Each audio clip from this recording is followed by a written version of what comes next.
Hey guys, ready to present? Yeah, cool. Thanks for joining us. You guys, Yeah, got good swimming this morning. I can tell. Yeah, 3K. Yeah, it's written all over your face. I mean, what's wrong?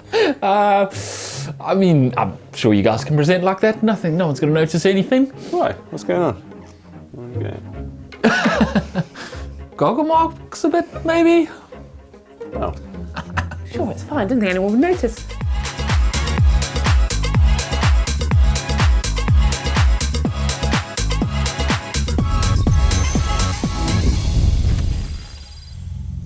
Okay, we've listened to James. Apparently goggle marks don't look great, even if we are a triathlon channel. So yeah, you probably guessed it today. We are looking at goggle eyes. Well, not exactly looking at goggle eyes, but more to the point, we're looking at how to prevent goggle eyes. You get what I mean. But before we do crack on, we would love it if you supported the channel by subscribing.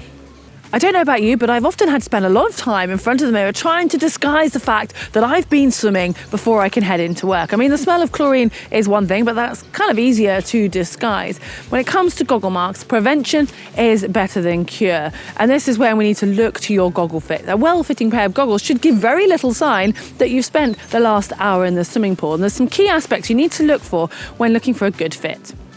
The eye socket is probably the area you think of first when it comes to Goggle Fit, and the area around your eye is very soft and sensitive, so you want to make sure that you've got a goggle socket that has an even contact and isn't too tight and just feels comfortable. Any gaps will allow water to come in, so you need to make sure that it's fully sealed all the way around, however not too tight. Now you might remember back in the day there were speed sockets that were literally just hard plastic, which made me cringe just even looking at them. I never managed to get on with those. But we are very spoilt now that there's all sorts of different materials that can be very soft to fit your eye. And technology has developed so far that you can even get goggles designed to fit your face specifically. We've probably noticed us wearing the Magic 5 goggles, which use a scanning technique of your face with your phone to get goggles bespoke to your face. So in theory, the fit should be very bespoke to you. But whatever road you do go down for finding your goggles, make sure you try a few pairs, maybe even go along to a session with friends and swap and try theirs to make sure you get the perfect eye socket fit.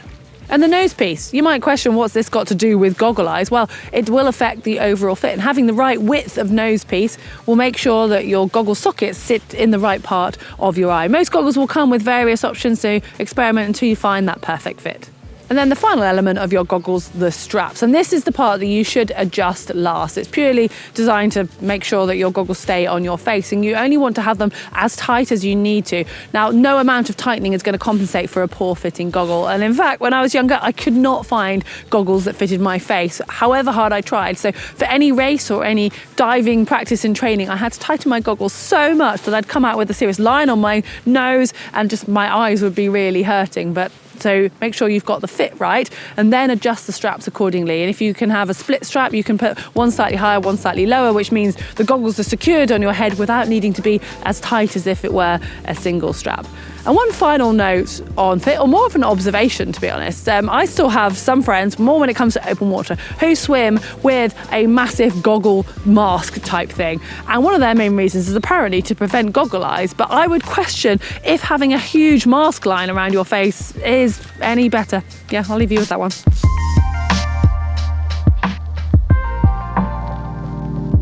Addressing goggle fit and style is your first port of call for preventing or at least reducing goggle marks. However, you might be pleased to hear there are some things you can do away from the pool. Now, some skincare specialists and online forums suggest that if you cleanse and moisturize that delicate area around your eye before swimming, it can help to limit the amount that the chlorine will penetrate and almost set up as a bit of a barrier between your skin and the socket of the goggles. But I would just say on this point, be aware that too much in the way of moisturiser or anything like that almost acts as a bit of a lubricant, and it can become slightly slimy and almost make the goggles socket move around and not actually stay in place so well. And the worst case scenario, it can get diluted with water and end up stinging your eyes. So just be careful and don't go too liberally with that amount of moisturiser.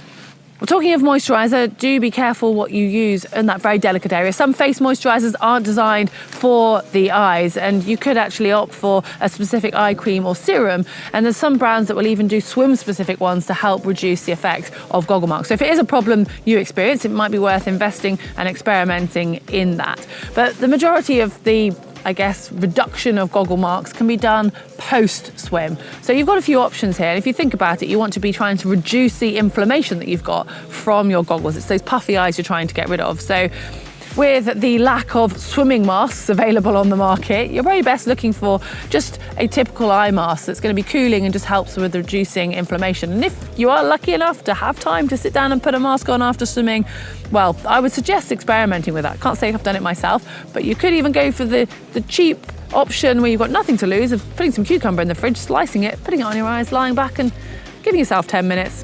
What have you got to lose? As athletes, we are aware that actually increasing circulation can help reduce inflammation, but I'm not saying you need to go about rubbing your eyes, because let's be realistic, that's going to make it worse. But there are some products on the market that act as little rollers that can be quite cooling and soothing, and you can use around the delicate eye area. But it's not something I've experimented with. If you have, do let us know if they're any good or if you've got any recommendations. But I would say the most effective method that I use is just investing in a really good eye cream to put on after swimming that helps reduce the puffiness and also just lightens the area around the eye.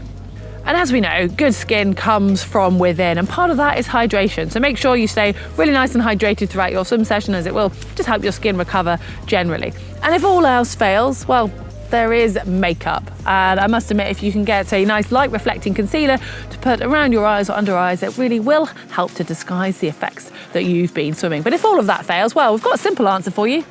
Don't go swimming.